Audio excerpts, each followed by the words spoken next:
किस किस बंदे को कॉस्मिक आर्मर सुपरमैन सबसे ज़्यादा पावरफुल लगता है? तुझको? निकल यहाँ से, ये वीडियो तेरे लिए है ही नहीं। भाग यहाँ से, सीधा सीधा जाकर के उसकी गांड पे घुस जा। सेंड अच्छा आ रहा है, जाके चाट ले उसकी गांड को, लेकिन ये वीडियो मत ही देख तू। भाग यहाँ से। Y una vez más se viene el pasito de la matita. Número 2, DJ Tadeo, DJ Raulito. Con fuerza, muchachos. Siga moviendo la mata. Movete, matita. Movete, matita. Movete, matita. ये बैटल वीडियो कुछ चूतियों के लिए है जिनको लगता है कि cosmic armour Superman DC का सबसे ज़्यादा पावरफुल कैरेक्टर है। यार क्या जानते हो तुम कॉस्मिक आर्मर सुपरमैन के बारे में? पढ़े हो? अच्छी बात है। छोटे छोटे चीज़ों को लेकर के फैन थ्योरी बना करके दिमाग खाने आ जाते हो। पता भी है कितने कैरेक्टर्स उस साला मुंह में मार खाएगा ये? क्या पता है तुमको? कॉस्मिक आर्मर है जिसको सुपरमैन ने पहना था, उसकी इमोशनल हालत के बारे में जानते भी हो? कैसा था उस टाइम पर? कितने सुपरमैन्स की मदद लगी थी उस कॉस्मिक आर्मर सुपरमैन को क्रिएट करने के लिए? नहीं, तुमको नहीं पता। तुमको ये पता है कि एक मल्टीवर्स पर खतरा आया हुआ था जिसे हम मैंड्रिक कहते हैं। उसने पूरी की पूरी तरीके से उस प्राइमल मल्टीवर्स को खाने की तैयारी कर रखी थी। कई सारे डीमंस को भी लेकर के आया था, ये पता है तुमको। उसके बाद तुमको ये पता है कि उस कॉस्मिक आर्मर सुपरमैन ने मैंड्रिक को हरा दिया जैसे तैसे करके, वो भी वॉइड में फेंक करके। वाह, ताली बजाओ। और कुछ? पर क्या लगता है तुम्हें इसकी कितनी औकात है? मतलब सच में कितनी औकात है इसकी? तुमको ये पता है कि किसी की भी कहानी को देख सकता है, उसे बदल सकता है? वाह, ये किसी की भी कहानी को देख सकता है, उसे बदल सकता है, पर एक मेटावर्सल लेवल तक। और तुमको अगर नहीं पता है तो मैं ये बता देता हूँ। डीसी में metaverse, multiverse, outer verse, omniverse बिल्कुल अलग अलग तरीके से इसके रूल्स बहुत ही अलग है जो तुम सोच रहे हो। सोचो जितना सोच सकते हो सोचो। पर ये बैटल वीडियो बहुत ही मज़ेदार होने वाली है क्योंकि मैं पहले तो वीकनेस ही बता चुका हूँ कॉस्मिक आर्मर सुपरमैन की। अब इसके कॉम्पिटिटर के बारे में जानते हैं जरा हम। मेरे फेवरेट कैरेक्टर के बारे में तो जानते ही होगे, द बैटमैन हू लाफ्स। अब तुमको मैं कुछ खास बातें बताता हूँ डीसी ओमनीवर्स के बारे में। डीसी ओमनीवर्स में दरअसल 3 तरह के मेटावर्स एग्जिस्ट करते हैं। पहला डार्क, दूसरा प्राइमल और तीसरा जो वर्ल्ड प्रोजेक्ट क्रिएट करता रहता है और जो अदर्स रेल्म्स हैं। ठीक है, डार्क मल्टीवर्स सबसे पहले क्रिएट हुआ, उसके बाद उससे सिलेक्टेड यूनिवर्सेस को प्राइमल मल्टीवर्स में डाला गया। उसके बाद जो अलग से यूनिवर्स और मल्टीवर्स और अलग अलग डायमेंशंस और रैम्स क्रिएट करेंगे वो एक अलग मेटावर्स या फिर मैं कहूँ कि आउटर वर्स में आ जाते हैं। अब अगर हम डार्क मल्टीवर्स के किंग की बात करें जो कि मेटावर्सल लेवल में एग्जिस्ट करता है, उसका नाम है बैटमैन हू लाफ्स और वो बहुत ही ज़्यादा पावरफुल हो चुका है dark night death metal second में।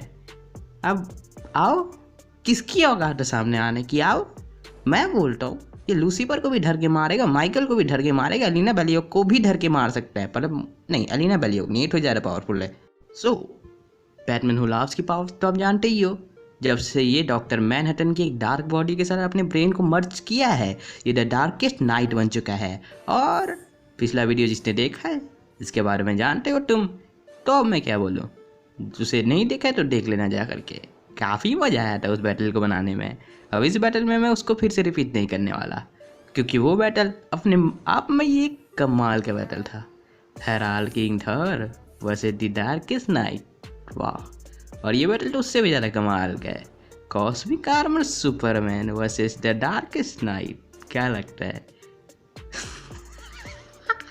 ओके, मेन बैटल पर आते तो मेन बैटल का विनर यहाँ पर द बैटमैन हू लाफ्स होगा। अगर तुमको नहीं पता है तो प्राइमल मल्टीवर्स की किसी भी वेपन का कोई भी असर डार्क नाइट्स पर नहीं होता। ये नहीं जानते? वो कोई बात नहीं, मेरी डार्क नाइट मेटल की सीरीज देख लेना, ठीक है। अब मेन बात पर आते हैं।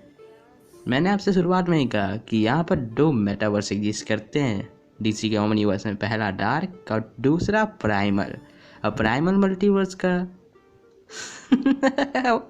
कॉस्मिक आर्मर सुपरमैन है। अब स्टोरीज को चेंज कर सकता है, लेकिन प्राइमल मल्टीवर्स में, डार्क में नहीं। ओके, और डार्क का किंग है वो बैटमैन हू लाफ्स, डार्क का मेटावर्सल लेवल कैरेक्टर है वो। अब तुम बोलोगे मुझको, अरे भाई कॉस्मिक आर्मर सुपरमैन भी तो मेटावर्सल कैरेक्टर है, उसे तो प्राइमल मल्टीवर्स को बचाने के लिए उसे बचाने के लिए तो बनाया गया था ना मॉनिटर्स के द्वारा। वैसे किन मॉनिटर्स की बात कर रहे हो? ये वही ना जिसे हम ओवर मॉनिटर किसी ज़माने में कहते थे, जिसे हम वही क्या मारून बुसू या वैसे कुछ नाम था ना ससुरे का, जो कुछ समय पहले ही अल्ट्रा मॉनिटर के फॉर्म में वर्ल्ड फ्रोजर और एंटी मॉनिटर के साथ मर्ज हो चुका है। ओह हो, तुमको नहीं पता तो मैं बता देता हूँ। बैटमैन हू लाफ्स की एक धमकी से इसकी गांड बन गई थी। सही सुना, सही समझ रहे हो तुम। सो पता चल गया तुमको? ओके, खुश रहो अब, और क्या। तो तुमको क्या लगता है, cosmic armour Superman Batman who laughs the darkest night को हरा सकता है? ना, मुझे तो नहीं लगता। अब तो तुम भी पक्के हो गए होगे। दरअसल मैं तुमको कुछ ऐसे कैरेक्टर्स का नाम बताता हूँ जो कॉस्मिक आर्मर सुपरमैन को बड़े आराम से हरा सकते हैं। परलिया, जो कि डीसी और प्राइमल दोनों मल्टीवर्सेस की गॉडेस है, आराम से उंडाल के मारेगी। अल्ट्रा मॉनिटर, वर्ल्ड फ्रोजर के एक हैमर लग गया, टुकड़े टुकड़े हो जाएंगे उसके। काफ़ी अजीब है ना। एलिना बेलियोक, हाँ, लूसीफर मॉर्निंग स्टार भी गिना जाता है, पर माइकल डिमॉर्गन अगर उसकी थोड़ी मदद करे तो। अब ऐसा नहीं है कि सिर्फ यहीं पर गेम खत्म हो जाता है। डार्क मल्टीवर्स में अभी भी कई सारे कैरेक्टर हैं। अपसाइड डाउन मैन की तो पूरी रेस आती है जो, हाँ बिल्कुल, आराम से इसको उंडाल डाल के मार सकती है। हिटाची भी आ सकती है वैसे तो, क्योंकि वो भी डार्क मल्टीवर्स से बिलोंग करती है। डार्क मल्टीवर्स के जितने भी गॉड और गॉडेस हैं वो, हाँ, कॉस्मिक आर्मर सुपरमैन को बड़ी इज्जत से मार सकते हैं। भले ही कॉस्मिक आर्मर सुपरमैन के पास डीसी के प्राइम मल्टीवर्स के हर एक स्टोरी को देखने, जानने और उसे चेंज करने की पावर पर डार्क मल्टीवर्स का वो कुछ भी नहीं उखाड़ सकता। और यही तो सबसे बड़ा पॉइंट आता है कि कॉस्मिक आर्मर सुपरमैन चूतिया कैरेक्टर है। ए गोलिया, मरद लगे गा रे गाना। क्या मामी का कर में मत तो एक आदमी हिजड़ा बना दिया। देखबू देखा, मिलो ना तुम तो दिल घबराए, मिलो तो आँख चुराए, हमें क्या हो गया है, वे हमको क्या हुआ है, मिलो ना